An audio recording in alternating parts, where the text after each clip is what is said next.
it's Yvonne from the Weld Group Business Consulting.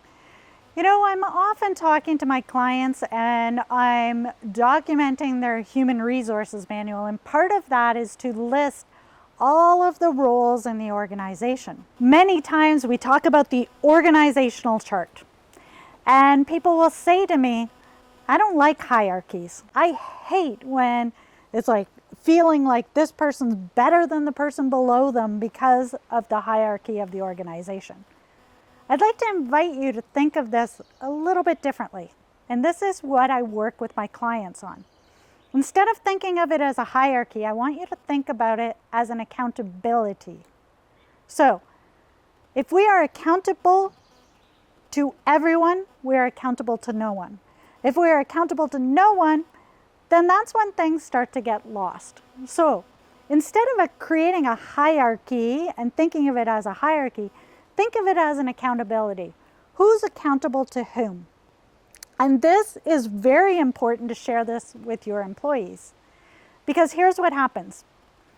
If multiple people start giving someone direction, then all of a sudden you don't know what's on their plate. If no one is giving direction to someone else on the team, then all of a sudden that's where you start to have the lack of balance between the roles in your company. So every single person in your organization should be accountable to one person and one person only.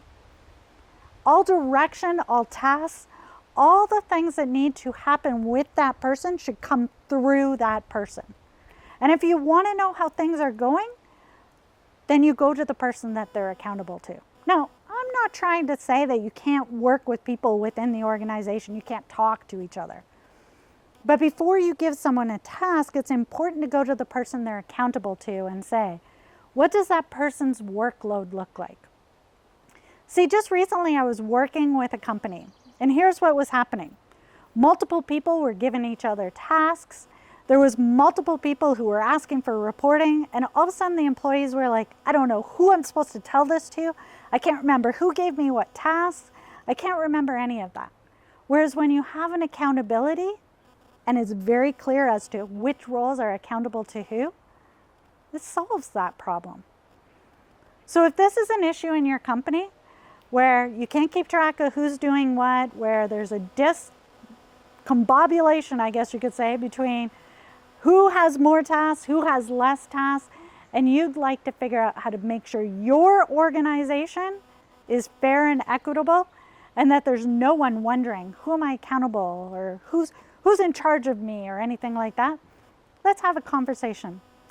And if at the very least, you take away from this video and start using the term accountability versus hierarchy or org chart, then I'd be excited that that's the least you got out of this video. Until next time, this is Yvonne Weld with the Weld Group Business Consulting.